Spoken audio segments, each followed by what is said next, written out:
ओम शांति, ओम शांति, ओम शांति। आज ये अव्यक्त बाप दादा मुरली पढ़ रहे हैं। ये चला हुआ है 18/2/2008 का चला हुआ है। विश्व परिवर्तन के लिए शांति की शक्ति का प्रयोग करो। विश्व अगर परिवर्तन करना है, इसका मतलब क्या है कि अगर दूसरों को भी परिवर्तन करना है तो पहले अपने आप को शांत स्वरूप में टिका दो। अगर आप शांत हैं तो सामने वाला कितना देर बोलेगा, वो शांत हो ही जाएगा। उसका एनर्जी लॉस होते होते होते कम हो जाएगा और आपका एनर्जी बढ़ने लगेगा, तो वो शांत हो जाएगा। आज बाप दादा अपने विश्व परिवर्तक बाप की आशाओं के दीपक बच्चों को चारों ओर देखकर हर्षित हो रहे हैं। चारों तरफ जो बाबा के बच्चे निकल रहे हैं वो विश्व परिवर्तक बच्चे हैं, विश्व को परिवर्तन करने वाले हैं। और विश्व परिवर्तन करने वाले बच्चे अगर चिल्लाएं तो कैसा लगेगा? बाबा ये ठीक नहीं हो रहा, वो ठीक नहीं हो रहा है, तो अच्छा तो नहीं लगेगा। उसके हाथ में सारी ताकत है, चाहे तो बदल सकता है, लेकिन वो अभी कमजोर है। 63 जन्म चलते चलते चलते ना थक चुका है, इसीलिए वो कमजोर है। नहीं तो वो कमजोर नहीं है, उसके अंदर सारी शक्ति है। तो बाप दादा जानते हैं कि बच्चों का बाप दादा से अति अति अति प्यार है। बाप दादा जानते हैं कि बच्चों का है प्यार बाप दादा से, और बाप दादा का भी हर बच्चों के साथ पद्मा गुना से भी ज्यादा प्यार है। दोनों का प्यार है। सभी बच्चे प्यार करते हैं बाबा को, करना भी चाहते हैं, लेकिन क्या है ना, शक्ति नहीं मिलता ना तो उलझ जाते हैं, है ना। कोई भी परिस्थिति आता ना, अंदर में जवाब आता है कि नहीं करो, क्यों रोना चिल्लाना, लेकिन इतने हम कमजोर है कि रो के चिल्ला के अपनी कमजोरी को व्यक्त कर ही देते हैं कि हम लोग कमजोर हैं। और ये प्यार तो सदा ही इस संगम युग पर मिलना ही है। बाबा कहता है ना, बाप का बच्चों से और बच्चों को बाप से, ये प्यार तो मिलना ही मिलना है। बाप दादा जानते हैं कि जैसे जैसे समय समीप आ रहा है, उसी प्रमाण हर एक बच्चे के दिल में ये संकल्प, ये उमंग उत्साह है कि अभी कुछ करना ही है। क्योंकि देख रहे हो ना कि आज तीनों सत्ताएं अति हलचल में है ना। अभी देखिए जो पिक्चर बना है अंतिम घड़ियां, उसको देखकर कई आत्माओं के अंदर परिवर्तन आ रहा है। देख रही है कि अंतिम हलचल तो हो ही रहा है ऐसे भी, और उस समय एकदम अचानक होगा सब कुछ, तो क्या करेंगे। तो बहुत आत्माएं अब सोचने लगी हैं कि कुछ करके जाए, कुछ करके जाए। तो वही बाबा कह रहा है कि देखो, देख तो रहे हो ना कि तीन चारों तरफ से सभी सत्ताएं हलचल में हैं। चाहे धर्म सत्ता हो, चाहे राज्य सत्ता हो, चाहे साइंस की सत्ता हो। साइंस भी अभी प्रकृति को यथार्थ रूप से चला नहीं सकती है। साइंस भी जितना चाहे, लेकिन प्रकृति को चला सकती है? कहीं बाढ़ आ जा रहा है अचानक, कहीं भूकंप हो जा रहा है, कहीं ज्वालामुखी फट जा रहा है, क्या क्या करेगी साइंस भी। तो यही कहते हैं होना ही है, क्योंकि साइंस की सत्ता प्रकृति द्वारा कार्य करती है। तो साइंस के साधन होते, प्रयत्न करते भी, प्रकृति अभी कंट्रोल में नहीं है ना। प्रकृति कंट्रोल में नहीं हो रही है, और आगे चलकर यह प्रकृति का खेल और भी बढ़ता जाएगा, क्योंकि प्रकृति में भी अभी आदि समय की शक्ति नहीं रही है।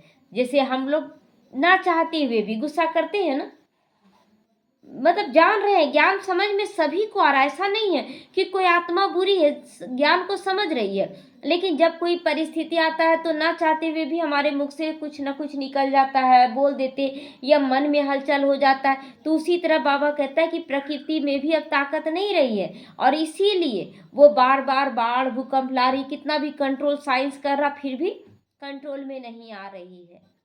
तो अब इसके लिए क्या करना होगा? पवित्र आत्माओं का सकाश चाहिए सबको, सबको पवित्र आत्माओं का सकाश चाहिए। तो ऐसे समय पर अभी सोचो, अभी कौन सी सत्ता परिवर्तन कर सकती, कौन सी सत्ता परिवर्तन करेगी? साइलेंस की सत्ता, यानी शांति। हमें शांत रहकर ही सब कुछ करना होगा। यह साइलेंस की शक्ति ही विश्व परिवर्तन करेगी। तो शांत, जितना हम अंदर से भी शांत रहेंगे, बाहर से शांत रहना सीख गए हैं कि चलो कुछ नहीं बोलेंगे, लेकिन मन से भी शांति जरूरी है। तो चारों ओर की हलचल मिटाने वाले कौन? बाबा के बच्चे हैं ना। चाहे जितना भी हलचल हो, हम चुपचाप रह जाए, कुछ भी ना बोले, चलो जाओ।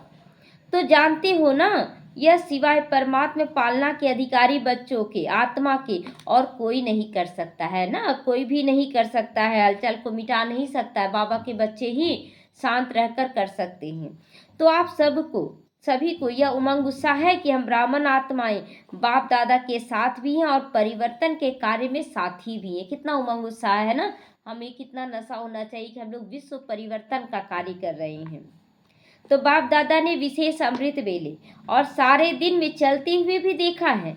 जितनी दुनिया में तीनों सत्ताओं की हलचल है, उतना आप शांति की देवियां, शांति के देवों को भी जो शक्तिशाली शांति की शक्ति का प्रयोग करना चाहिए, उनमें अभी कमी है ना। बाबा कितना मतलब पहले कितना उमंग उत्साह दिलाया कि तुम ही हो, लेकिन फिर कमी थोड़ा सा बता रहा है कि तुम्हारे में जो कमी है उसके कारण अभी ये हलचल और हो रही है।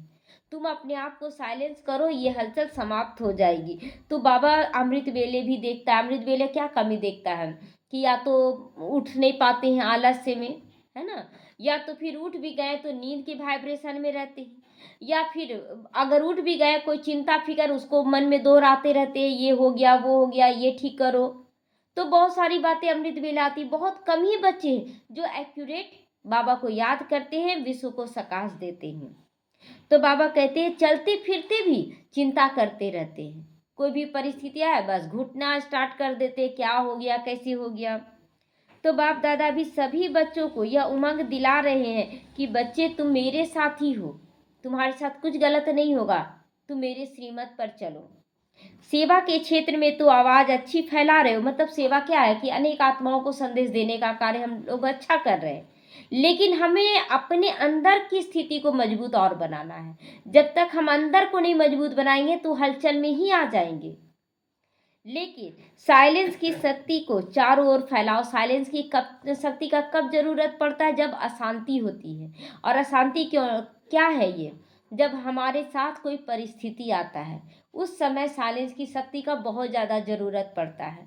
तो जब तक सब कुछ ठीक हो रहा है, आपके साथ ठीक हो रहा है, उस समय आप मनन चिंतन करें कि कुछ भी हो सकता है। चाहे शरीर में कुछ हो सकता है, चाहे देहधारियों के साथ जो संबंधी उनके साथ कुछ हो सकता है। उसी समय चिंतन करना कि कुछ भी हो जाए हमको शांत रहना है। तब वो साइलेंस की शक्ति जो जमा होगी वो परिस्थिति के समय भी तुरंत टच होगा कि क्या सोचे थे कि एकदम शांत रहना है, तो शांत रह पाएंगे। लेकिन कौन सी शांति, जब परिस्थिति नहीं रहता ना तो बस अपना निश्चिंत होकर काम कर रहे हैं, परिवार को देख रहे हैं, उलझ रहे हैं, मतलब परिवार में ही रम जा रहे हैं, इसलिए वो शांति की शक्ति जमा नहीं होती है।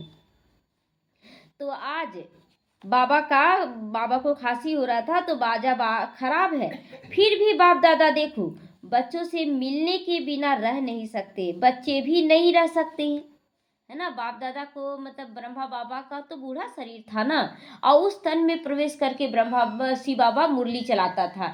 तो बाबा कहता है देखो आज ये खांसी हो रहा है, इसको बाजा खराब है, फिर भी देखो कितना प्यार है कि तुम्हारे से मिलने के लिए आ गया, इतना मुरली चलाए। नीलू दीदी बताती है ना कि जब बाप दादा शिव बाबा आते थे, बाप दादा आते थे दादी गुलजार के तन में, तो दादी बोल देती थी ना कि बाबा सो आज दादी का तबीयत खराब है, सो जल्दी तुम चल जाना। मासूम थी नीलू दीदी, तो मासूमियत में बोल देती थी ना कि बाप दादा आप लोग जल्दी चल जाइएगा, सो इनका तबीयत ठीक नहीं है।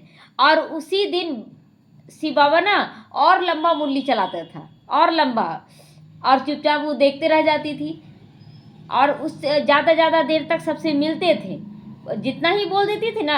और उसके बाद जब सेवा करके उठती थी, बाप दादा जाते थे और दादी जब उठती थी तो दादी महसूस करती थी कि मेरा तबीयत और ठीक हो गया। तो सेवा आपको पुण्य का खाता बढ़ाता है, और यही पुण्य का खाता आपके शरीर को चला रहा है। हो सकता है कि आपके ऊपर बहुत ज़्यादा हिसाब किताब चढ़ा हो, जिसके कारण आ रहा है कष्ट जो भी, तो अगर आप सेवा करें इसी से टल रहा है।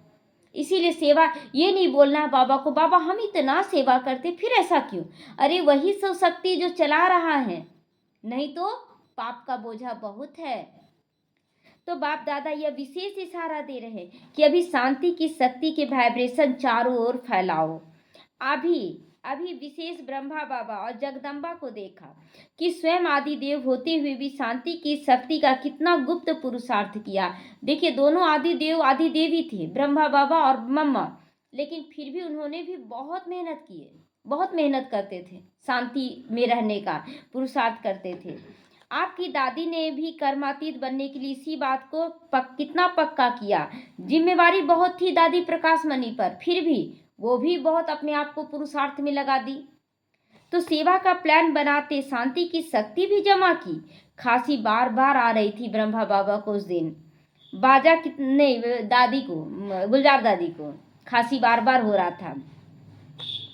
बाजा कितना खराब भी हो, लेकिन बाप दादा का प्यार है तो सेवा की जिम्मेवारी कितनी भी बड़ी हो, लेकिन सेवा के सफलता का प्रत्यक्ष फल शांति की शक्ति के बिना जितना चाहते हैं ना उतना नहीं निकल सकता है ना। जितना भी आप सब कुछ कर ले, लेकिन अगर आप अंदर से शांत नहीं हो पा रहे हैं तो रिजल्ट अच्छा नहीं आएगा। इसीलिए हर परिस्थिति में सेवा करें, न्यारे हो जाए। ये नहीं कि ये ऐसा नहीं कर रहा, वैसा नहीं कर रहा, कोई कुछ भी कर रहा है, हमें शांत रहना है। हमें प्रकृति को गलत बीज नहीं बोना है, अशांति का बीज नहीं बोना है। तो अपने लिए सारे कल्प की प्रारब्ध को भी साइलेंस की शक्ति से ही बना सकते हो, है ना। सारा कल्प यानी चारों युगों का जो भाग्य जमा करना है वो भी साइलेंस की शक्ति से जमा कर सकते हैं। इसके लिए अभी हर एक को स्व के प्रति और सारे कल्प की प्रारब्ध राज्य की पूज्य की इकट्ठा करने के लिए अभी समय है, क्योंकि समय नाजुक आना ही है, नाजुक आना ही है। चाहे कुछ भी हो, लेकिन अब विनाश तो होगा ना। उम्र बढ़ता है कि घटता है? जितना भी आप खाना खा लें, खूब खाना खा लें, तो क्या जवानी आ जाएगा कि बुढ़ापा आएगा कि नहीं, उम्र बढ़ेगा कि नहीं? तो अभी कलयुग का अति में जाना ही ना है। लेकिन हम जो त्याग तपस्या सेवा कर रहे हैं ना, उसका रिजल्ट हमें फिर अगले कल्प में सारा जमा होके मिलेगा। तो इसीलिए ये नहीं सोचना है कि हम बहुत अच्छे से खा रहे हैं, बहुत अच्छे से योग लगा रहे, योगा कर रहे हैं तो हम जवान रहेंगे। अभी जवान नहीं रहेंगे, बुढ़ापा आएगा ही आएगा। तो ऐसे समय पर शांति की शक्ति द्वारा टचिंग पावर, कैचिंग पावर बहुत आवश्यक है। बाबा, अगर आप साइलेंस में रहते हैं तो बाबा की टचिंग और आपके अंदर उसको कैच करने की शक्ति दोनों आ जाएगी। तो ऐसा समय आएगा जो साधन कुछ भी नहीं कर सकेंगे। सिर्फ आध्यात्मिक बल होना चाहिए। आध्यात्मिक आत्मा को जो ज्ञान मिला ना, आध्यात्मिक बल माना आत्मा को ज्ञान जो मिला, आत्मा जो योग लगाई परमात्मा से, वही ज्ञान बल, वही योग बल आपको सहारा देगा लास्ट में। बाकी कोई साधन नहीं रहेगा। भूकंप हो गया, कर्फ्यू लग जाएगा, कुछ ना कुछ हो जाएगा, तो आपको घर में अकेले रहना पड़ेगा उस समय तो बाबा से, और ना ही इंटरनेट चलेगा, कुछ भी नहीं रहेगा। तो आपको मन बुद्धि से ही ना बाबा को याद करना होगा, उसका टचिंग लेना होगा। तो बाप दादा की डायरेक्शन की टचिंग कार्य करा सकेगी। बाप दादा का टचिंग आएगा, बच्चे अभी ये कर लो, बच्चे अभी ऐसे करो, ये टचिंग आता है समय समय पर बाप दादा तुरंत टचिंग देता है। तो अपने को चेक करो कि ऐसे समय में मन और बुद्धि में टचिंग आ सकेगी। अभी अगर कीचड़ा रहेगा, जिस मन बुद्धि में कीचड़ा हो, उसको बाबा टच करेगा क्या? अगर आपका बर्तन गंदा पड़ा हुआ है, तो अगर आपको कोई प्रसाद देने आए तो गंदा बर्तन उठा कर लेंगे? प्रसाद गंदा बर्तन उठा कर लेंगे? तो उसी तरह अगर बाबा कुछ देने आया है लेकिन आपका मन बुद्धि गंदा होगा तो उसमें देगा? नहीं देगा। तो बाबा टचिंग आएगी? नहीं आएगी। तो इसमें बहुत काल का अभ्यास चाहिए। इसका साधन है कि मन बुद्धि सदा ही, कभी कभी नहीं, सदा क्लीन एंड क्लियर चाहिए बाबा का टचिंग लेने के लिए है ना। बर्तन एकदम साफ चाहिए। अभी रिहर्सल बढ़ती जाएगी। रिहर्सल क्या है, बढ़ ही ना रहा। आज यहाँ पर हो रहा है दंगा, देख रहे, आज बंगाल में इतना दंगा हो रहा, कितना मतलब चारों तरफ हो रहा है। तो जो लोग थोड़ा सा जहाँ पर रहते, थोड़ा शांत में रहते, तो लोग अरे होता रहता है ये सब। जब अपने ऊपर बीतता ना, तब महसूस होता है कि हाँ विनाश आ गया, है ना। तो सेकंड में रियल हो जाएगा, है ना। जो आप सोच रहे देख रहे हैं विनाश विनाश, सेकंड में रियल हो जाएगा। जरा भी अगर मन बुद्धि में किसी भी आत्मा के प्रति या किसी भी कार्य के प्रति या किसी भी साथी सहयोगी के प्रति जरा भी नेगेटिव होगा तो उनको क्लीन एंड क्लियर नहीं कहा जाएगा। बाबा उसको क्लीन एंड क्लियर नहीं कहता है ना। हल्का सा भी अंश भी किसी के प्रति अगर गलत चल रहा है तो तो इसीलिए बाप दादा ये अटेंशन खिंचवा रहा है। सारे दिन में चेक करो साइलेंस पावर कितनी जमा की। साइलेंस पावर इसी को कि दिन भर में भी ना केवल एक बाबा को याद करे, ज्ञान का मनन चिंतन करे, किसी भी आत्मा के लिए कुछ नहीं। और ये स्थिति बनेगा, लास्ट में ना हो जाएगा। जो कर्मातीत अवस्था पाने वाले रहेंगे ना, वो इस स्थिति को पाने लगेंगे। तो सेवा करते भी साइलेंस की शक्ति अगर वाणी में नहीं है, देखिए कोई बोल रहा है ना, तो बोल में भी पता चलता है कि वो साइलेंस की शक्ति है कि नहीं, है ना। बोल में ही पता चल जाता है कि किस टाइप का ज्ञान ले रहा है। तो प्रत्यक्ष फल सफलता जितना चाहते हैं उतना नहीं होगा। अगर साइलेंस की शक्ति नहीं होगी तो सफलता भी नहीं मिलेगी। मेहनत ज़्यादा और फल बहुत कम मिलेगा, है ना। बहुत मेहनत करने पर थोड़ा बहुत फल मिलेगा अगर मन की शांति नहीं है तो। सेवा करो लेकिन शांति की शक्ति संपन्न सेवा करो ना, उसमें जितनी रिजल्ट चाहते उससे अधिक मिलेगा। अगर आप कोई हलचल पैदा कर रहा है घर वाले भी, लेकिन अगर आप शांति से काम लिए, बहुत शांत होकर बाबा को याद किए, तो जो सफलता मिलना चाहिए उससे कहीं ज़्यादा सफलता मिलेगा। लेकिन अगर आप हलचल में आ गए तो जितना मिलना चाहिए उससे भी कम मिलेगा। तो बार बार चेक करो परिस्थिति में कैसी स्थिति हो जाती है ना। हलचल वाली स्थिति की स्थिति अचल अडोल रहती है।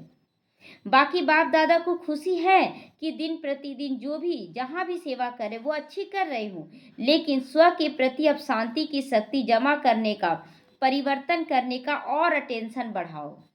अभी सारी दुनिया ढूंढ रही है कि आखिर विश्व परिवर्तक निमित्त कौन बनता है। वो ढूंढ रही है कि कौन बनेगा हमारे घर को सुधारने के लिए, हमारे देश को सुधारने के लिए, पूरे विश्व को सुधारने के लिए कौन सामने आएगा। और जो आएगा सामने उसको तो थोड़ा सहन करना पड़ता है ना। जैसे घर में माँ बाप निमित्त बनते हैं परिवार को चलाने के लिए, तो माँ बाप को ज़्यादा सहन करना पड़ता है बच्चों को सुख सुविधा देने के लिए। तो उसी तरह हम बच्चे पूर्वज आत्मा, हमें तो सहन करना ही पड़ेगा, क्योंकि दिन प्रतिदिन दुख और अशांति बढ़ रही है और बढ़नी ही है। तो भक्त अपने इष्ट को याद कर रहे हैं और कोई अति में जाके परेशानी से जी रहे हैं।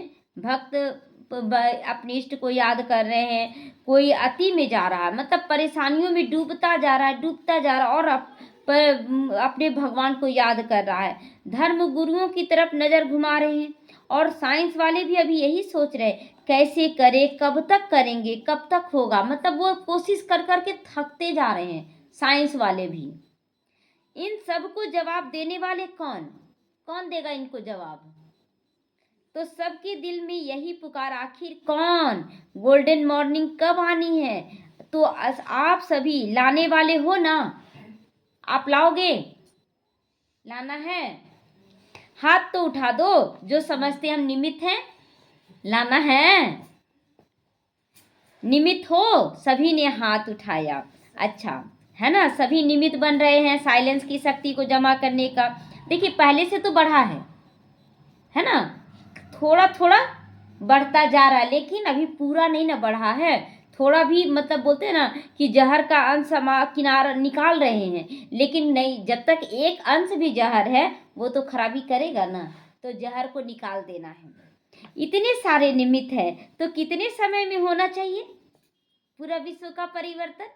अब घर में जब काम रहता है ना, और काम में अगर 10 लोग सहयोगी बन जाए तो कितने देर में काम होता है, बहुत जल्दी हो जाता है। वही एक व्यक्ति ही सारा काम करे तो बहुत टाइम लग जाएगा। तो वही चीज़ बाबा कह रहा है कि इतने सारे बच्चे जब हाथ उठा रहे कि हम शांति की शक्ति को लाएंगे तो कितना जल्दी परिवर्तन होगा। तो आप सभी भी खुश हो जाते हो और बाप दादा भी खुश हो जाते। देखो यह गोल्डन चांस, हर एक को गोल्डन समय प्रमाण प्राप्त हुआ है।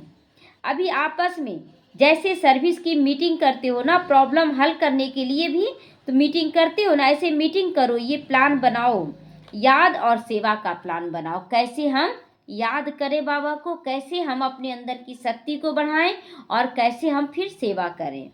याद का अर्थ है शांति की पावर वह प्राप्त होगी अब जब आप टॉप की स्टेज पर होगे। जैसे कोई टॉप स्थान होता है ना, तो वहाँ खड़े हो जाओ तो कितना सारा स्पष्ट दिखाई देता है ना। जैसे ऊपर में आप खड़े हो जाएंगे तो चारों तरफ का दृश्य एकदम अच्छा से दिखेगा, लेकिन आप नीचे खड़े हो जाएं तो चारों तरफ दिखेगा, नहीं दिखेगा। तो आपकी स्टेज ऊपर हो जानी चाहिए, तब आप दूसरों का दुख चिंता का है ना समझ पाओगे। और हर एक आत्मा आपसे महसूस करेगी अपनेपन का अनुभव करेगी। अगर एक बार भी वो अगर आपसे टचिंग ले ली है एक बार, तो वो बार बार आपको ज़रूर कॉल करके बोलेगी, आपसे बात करके बोलेगी कि आपसे बात करके बहुत अच्छा लग रहा है, हल्कापन लग रहा है। तो ऐसे आपकी टॉप की स्टेज, सबसे टॉप क्या है? परम धाम की स्थिति है ना। परम धाम मतलब मैं निराकार आत्मा हूँ। आत्मा समझ कर अगर किसी को राय देंगे, सामने वाली आत्मा एक्सेप्ट करेगी। तो बाप दादा कहते हैं सेवा की और फिर टॉप की स्टेज पर बाप के साथ आकर बैठ जाओ। जैसे थक जाते हैं ना, तो 5 मिनट कहाँ भी शांति में बैठ जाते हैं तो फर्क तो पड़ जाता है ना। अगर थोड़ा देर भी आप बैठ गए तो शक्ति मिलता है कि नहीं, राहत मिलता है ना। वैसे ही अगर आप थक गए हो तो चुपचाप निराकार रूप में बाबा के साथ बैठ जाओ। मैं आत्मा हूँ बाबा, आपकी गोद में बैठी हूँ, तो आपको बहुत आराम मिलेगा। तो ऐसे ही बीच बीच में बाप के साथ आकर बैठ जाओ। और दूसरा है टॉप स्थान, यानी सृष्टि चक्र को देखो। सृष्टि चक्र में टॉप स्थान कौन सा है? सृष्टि चक्र में? संगम युग है ना। संगम युग में आकर बैठा, संगम पर आके सुई टॉप पर दिखाते हो ना, तो नीचे आए, सेवा की, फिर टॉप स्थान में चले जाओ। मैं पूरे विश्व के ऊपर खड़ी हूँ, संगम युग पे खड़ी हूँ। तो समझा क्या करना है? समय आपको पुकार रहा है या आप समय को समीप ला रहे हो? क्या कर रहा है? समय आपको पुकारे कि आप समय को समीप लाओगे? हम लोगों को लाना है ना।